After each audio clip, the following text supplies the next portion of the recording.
If you want something out of life, if you want to change yourself, if you want to acquire something, if there's some goal that you want to reach, that is really not easy as some people will make us feel.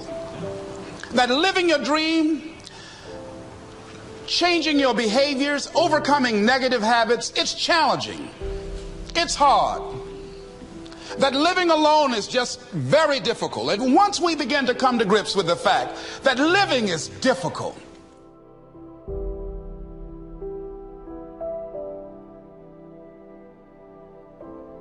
so how do we begin to nurture that hunger? What are the characteristics or the qualities of people that are hungry? What will it take for me to get some of the things that I want? And being hungry for those things, number one, you've got to work on yourself. It's very important that you engage in an ongoing process to develop you. Spend more time on yourself than what you've been spending. It's very important. You owe that to yourself. I was reading a book by Og Mandino called The University of Success. Read one line, gave me a chill. I didn't have to read anything else in the book. He said, many of us never realize our greatness because we become sidetracked by secondary activity. We spread ourselves too thin, don't know how to say no. And we find ourselves doing all kinds of things and never ever have time to do those things that we need to do to work on ourselves. And then there goes a second, there goes another second, there goes another second, and we can't stop and hold time. And before you know it, you wake up one day and you're behind in your dreams and your bill.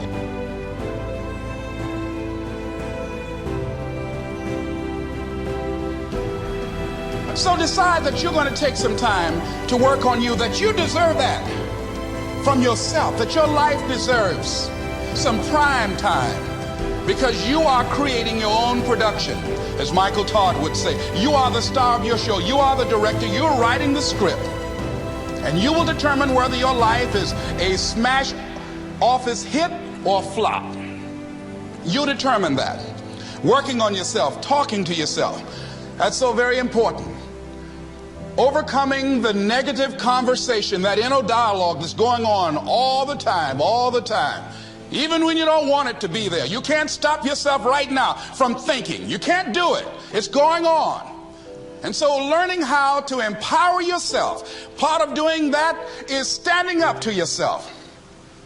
You've got to stand up inside yourself sometimes and say, shut up.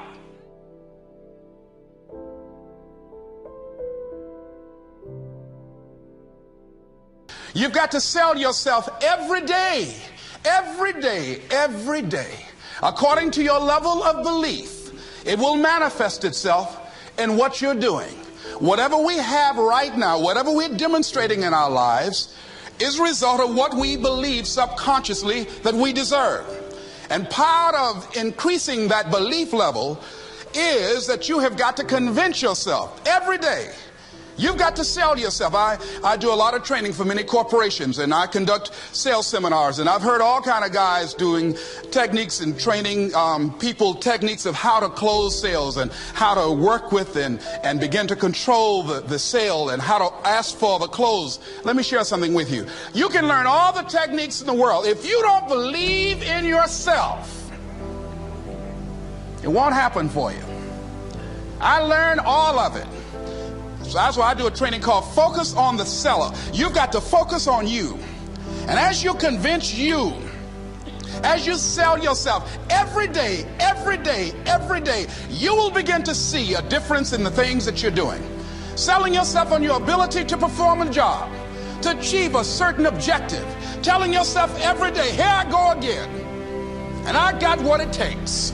This is my day, and nothing out here is going to stop me.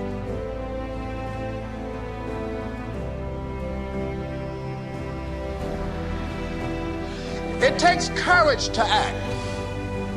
Part of being hungry when you've been defeated, it takes courage to start over again.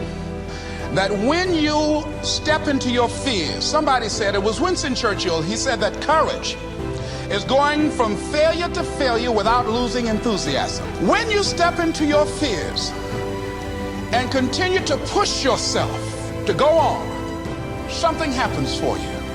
It will enable you to transcend yourself. If you don't develop the courage to do that which has been given you to do, and you spend a lot of time going around trying to convince other people or trying to get their approval, what will happen is that you will lose your nerve.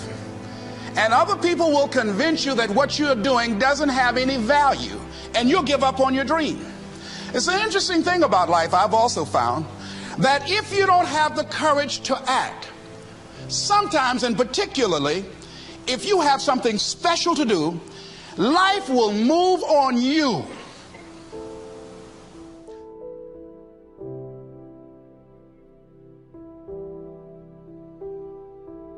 It is easy to have low morale today. I was at a corporation and they're going through downsizing and going to lay off some 1,500 people over the next few weeks. It's very depressing there. And those people that stay there 9 times out of 10, they're just going to do just enough to keep from getting fired. Anybody can do that. But if you can begin to harness yourself and say that where I am, I'm going to do the best I can with what I got, because that is an expression of who I am. If you get into the habit of just being mediocre, it will become a part of your consciousness. If you get in the habit of giving less than what you have it within you to give, it will begin to reflect itself in your personality. It will begin to damage you psychologically. And you don't want to be a part of that kind of self-destructive behavior. And so you want to set some high standards for yourself.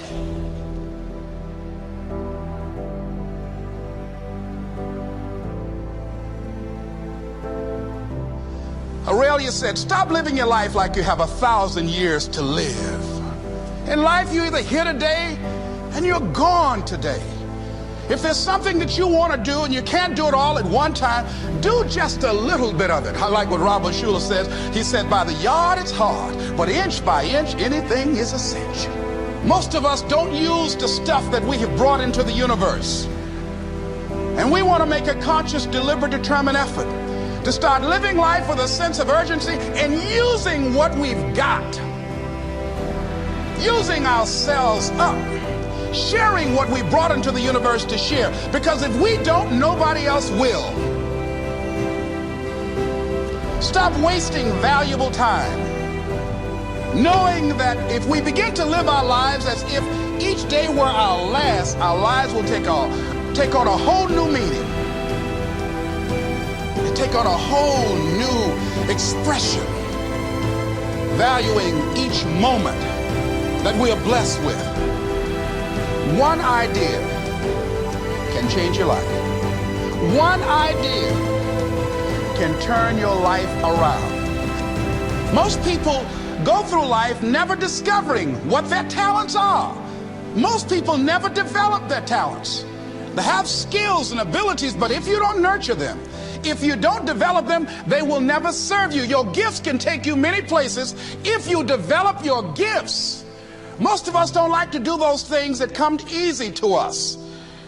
I've always loved to talk to people. I decided, taking this advice, to develop my skills as a speaker. And my gift has developed and it's taken me many places. You have something that you brought to the universe. And that if you decide that my life deserves my developing this, what I do well, and becoming the best at it, and mastering myself, and seeing what I have within me, if you decide to drop your buckets where you are and develop your gifts, I grant you, you'll never ever be without. I grant you that your gifts will take you places that will literally amaze you. I grant you that if you begin to work to develop your gifts, you'll develop a strong sense of happiness. You'll get a larger vision of yourself. Because part of beginning to get a larger vision of yourself, all of us need some area of our lives where we can have a feeling of competence.